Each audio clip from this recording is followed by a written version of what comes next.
Air minum adalah air yang melalui proses pengolahan atau tanpa proses pengolahan yang melalui syarat dan dapat langsung diminum. Air minum aman bagi kesehatan jika memenuhi persyaratan fisik, mikrobiologi, kimia, dan radiologis yang terkandung dalam parameter wajib dan tambahan.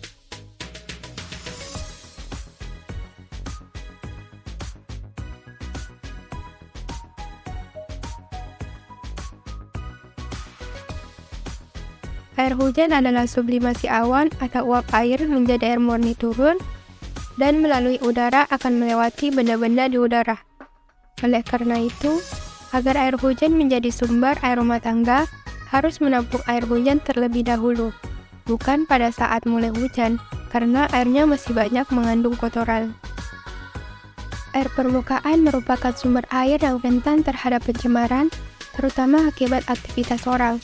Sumber airnya yaitu air yang berasal dari sungai, danau, dan waduk. Mata air adalah sumber air yang mengalir secara alami dari dalam tanah. Mata air sering dianggap sebagai air minum berkualitas tinggi karena berasal langsung dari lapisan air bawah tanah dan dilindungi. Air sumur adalah air yang diperoleh dengan mengambilnya dari dalam tanah dengan menggunakan sumur.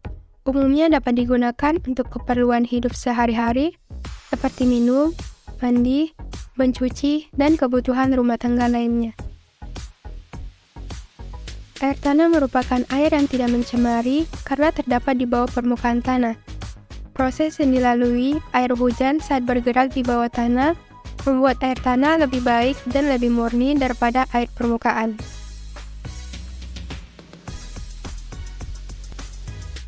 Secara umum, proses pengolahan air dibagi dalam 3 unit, yaitu yang pertama adalah unit penampungan awal. Unit ini dikenal dengan istilah unit sadap air dan berfungsi sebagai tempat penampungan air dari sumber airnya. Yang kedua adalah unit pengolahan. Pada unit ini, air dari unit penampungan awal diproses melalui beberapa tahapan. Tahap yang pertama adalah tahap koagulasi. Pada tahap ini, air yang berasal dari penampungan awal diproses dengan menambahkan zat kimia, tawas atau zat sejenis, seperti zat garam besi atau dengan menggunakan sistem pengadukan cepat. Berikutnya adalah tahap flokulasi. Proses flokulasi adalah proses penyisihan kekeruhan air dengan cara penggumpalan partikel untuk dijadikan partikel yang lebih besar atau disebut dengan partikel floc. Berikutnya adalah tahap pengendapan. Pada tahap ini, partikel-partikel floc tersebut mengendap secara alami di dasar penampungan karena massa jenisnya lebih besar dari unsur air. Berikutnya adalah tahap penyaringan. Pada tahap ini, air disaring melewati media penyaring yang disusun dari bahan-bahan, biasanya berupa pasir dan kerikil silika. Yang ketiga adalah unit penampung akhir. Setelah masuk ke tahap ini, berarti air sudah siap untuk didistribusikan ke masyarakat.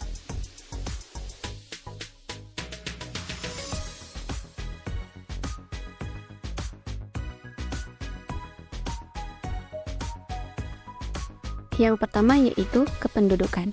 Hal ini berpengaruh karena semakin besar jumlah penduduk, semakin besar pula kebutuhan air minum yang perlu disediakan. Yang kedua yaitu perubahan iklim.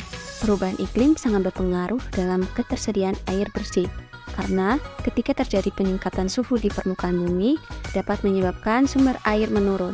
Selain itu, apabila banjir sering terjadi, dapat mengurangi ketersediaan air bersih, karena air tercemar sehingga berpengaruh pada kesehatan.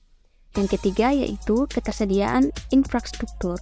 Infrastruktur yang dimaksud yaitu infrastruktur untuk proses perolehan air baku, proses produksi, proses pendistribusian air, hingga proses pelayanan. Karena masih banyak beberapa daerah di Indonesia yang mendapat kualitas air minum yang kurang baik, serta kesulitan mendapat layanan akses air minum.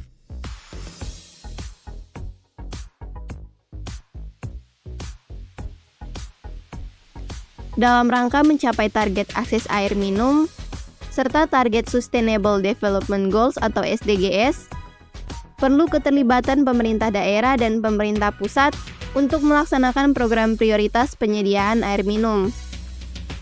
Salah satu upaya pelaksanaan SDGs ialah pengolahan air bersih yang langsung dapat dikonsumsi, serta fasilitas air siap minum ditempatkan di tempat-tempat umum, khususnya di area sekitar transportasi publik dan tempat yang banyak dilalui oleh para pejalan kaki. Penyediaan air dari keran langsung siap minum bisa menjadi contoh dalam penyediaan air minum masyarakat di pedesaan dan perkotaan oleh perusahaan daerah air minum atau PDAM, atau program sarana penyediaan air minum dan sanitasi atau SPAMS. Negara harus terlibat langsung dalam menyelenggarakan berbagai upaya untuk menjamin ketersediaan air bersih bagi setiap warga yang tinggal di wilayah pedesaan ataupun perkotaan. Pemenuhan kebutuhan air bersih dan sanitasi menjadi tanggung jawab pemerintah pusat dan pemerintah daerah bagi setiap warga negara. Sistem penyediaan air minum atau SPAM sebagai bentuk pemanfaatan sumber daya air dan pengelolaan air limbah sebagai bentuk perlindungan dan pemeliharaan sumber daya air wajib dilakukan oleh pemerintah dan atau pemerintah daerah. Hadirnya negara dalam penyediaan air minum dilakukan dengan berbagai pendekatan program seperti SPAMS padat karya, SPAM berbasis masyarakat, PAMSIMAS, dan SPAMS pedesaan. Dengan berbagai program SPAMS yang telah diaplikasikan di masyarakat tersebut, diharapkan dapat berfungsi dan dimanfaatkan oleh masyarakat dengan baik.